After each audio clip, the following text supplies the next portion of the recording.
Bonjour et bienvenue. Aujourd'hui, on s'attaque à un sujet absolument fondamental en intelligence artificielle. On a tous déjà entendu cette phrase « corrélation n'est pas causalité », n'est-ce pas? Eh bien, on va aller plus loin. On va voir comment l'IA, concrètement, apprend à faire la différence. Comment elle passe de « tiens, ces deux choses semblent liées » à « ok, cette chose en provoque une autre ». Allez, pour commencer, une question un peu absurde. Est-ce que les films avec Nicolas Cage provoquent des noyades? Si on regarde les graphiques, on voit une chose étrange. Les années où il y a plus de films de Nicolas Cage qui sortent au cinéma, il y a aussi statistiquement plus de noyades dans des piscines. Alors, lien de cause à effet? Évidemment non. Notre intuition nous dit tout de suite que quelque chose cloche. La vraie raison, ce qu'on appelle un facteur de confusion, c'est tout simplement l'été. C'est la saison des blockbusters et c'est aussi le moment où les gens vont à la piscine. C'est l'exemple parfait pour illustrer une corrélation fallacieuse et lancer notre discussion. Alors, voici notre programme. D'abord, on va bien poser la différence entre corrélation et causalité.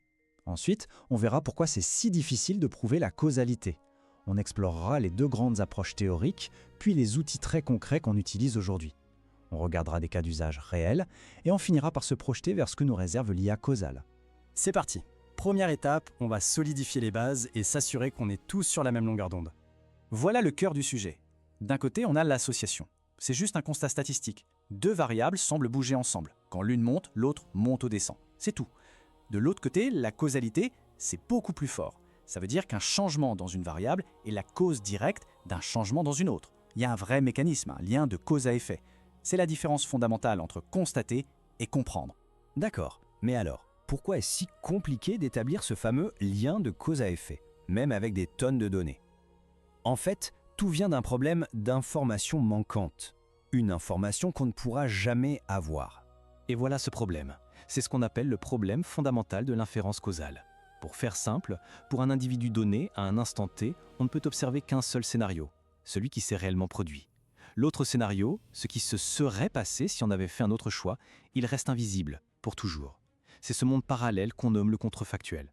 Prenons un exemple médical. Un patient reçoit un nouveau médicament. On observe son état de santé quelques jours plus tard. Ça, c'est le monde réel, c'est la donnée qu'on peut enregistrer. Mais, et c'est là tout le problème, on ne saura jamais ce qui serait arrivé à ce même patient dans les mêmes conditions au même moment s'il n'avait pas pris ce médicament. On ne peut pas remonter le temps pour observer l'autre branche de la réalité. C'est ça, le contrefactuel inobservable. C'est le chemin qu'on n'a pas pris. Alors comment on fait pour contourner cet obstacle qui paraît insurmontable? Heureusement, deux grandes écoles de pensée ont émergé pour nous donner les outils intellectuels nécessaires pour attaquer ce problème. D'un côté, on a le cadre des résultats potentiels, ou potential outcomes. Porté par des statisticiens comme Neyman et Rubin, il aborde le problème comme un tableau avec des cases vides. Pour chaque personne, on a le résultat avec traitement ou sans traitement, mais jamais les deux. Le but est d'estimer ce qu'il y a dans les cases manquantes. De l'autre côté, il y a les modèles causo-structurels, ou SCM, popularisés par le grand Judy Apperl. L'approche ici est beaucoup plus visuelle. On dessine des cartes, des graphes, qui représentent nos hypothèses sur les liens de cause à effet dans le monde. Restons sur cette approche graphique. Son outil principal, c'est le DAG, pour graphe orienté acyclique. C'est bien plus simple que ça en a l'air. Pensez à une carte conceptuelle. Chaque bulle ou nœud représente une variable, comme pluie ou prendre un parapluie. Les flèches entre les bulles indiquent une influence causale, directe. Orienté, ça veut dire que la flèche a un sens. Et acyclique, ça veut simplement dire qu'il n'y a pas de boucle. Une cause ne peut pas être son propre effet. Ces cartes sont incroyablement utiles pour visualiser notre raisonnement et éviter les pièges. Le plus fascinant, c'est que toute cette belle théorie a été transformée en une véritable boîte à outils très pratique pour les data scientists. Au cœur de cette boîte à outils, il y a une invention mathématique majeure, le do calcul de Judy Apperl. Le do, c'est le verbe faire en anglais. L'idée est de passer de l'observation passive à la simulation d'une action. Le do calcul nous donne les règles mathématiques pour répondre à la question « Que se passerait-il si j'intervenais, que je forçais une variable à prendre une certaine valeur ?» C'est ce qui nous permet de simuler une expérience sans la réaliser, en se basant uniquement sur des données d'observation. Et ce processus est si bien structuré qu'il est devenu un standard, utilisé par des librairies comme Douai en Python. Ça se passe en 4 étapes claires. 1. Modéliser. On dessine notre graphe causal pour mettre nos hypothèses au clair. 2. Identifier. On vérifie si, avec ce modèle, on peut théoriquement calculer l'effet causal qui nous intéresse. 3.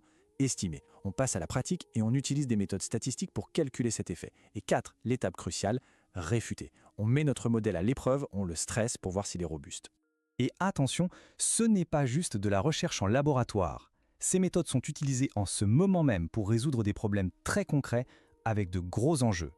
Par exemple, chez Uber, ils l'utilisent pour mesurer l'impact réel d'une campagne marketing. En économie, pour analyser l'effet d'une politique publique sur l'épargne. En e-commerce, pour trouver les vraies raisons qui poussent les clients à partir. Ou en santé, pour évaluer l'efficacité d'un programme de visite à domicile. Dans tous ces cas, on dépasse la simple prédiction. On répond à la question « Pourquoi ?». Comme le dit Judea Pearl lui-même, l'impact est énorme. Il explique que ces outils ont transformé toutes les sciences basées sur les données. Les diagrammes causaux ont enfin permis aux scientifiques de démêler la causalité de la simple association et de résoudre des énigmes qui les bloquaient depuis des décennies. C'est une véritable révolution. Bon, et maintenant, regardons vers l'avenir. Quelle est la prochaine grande étape? C'est de créer des systèmes d'IA qui peuvent apprendre ces relations de cause à effet par eux-mêmes. Et ça nous amène à la frontière actuelle de la recherche. Peut-on apprendre à une machine à découvrir d'elle-même les causes et les effets, simplement en analysant des données brutes?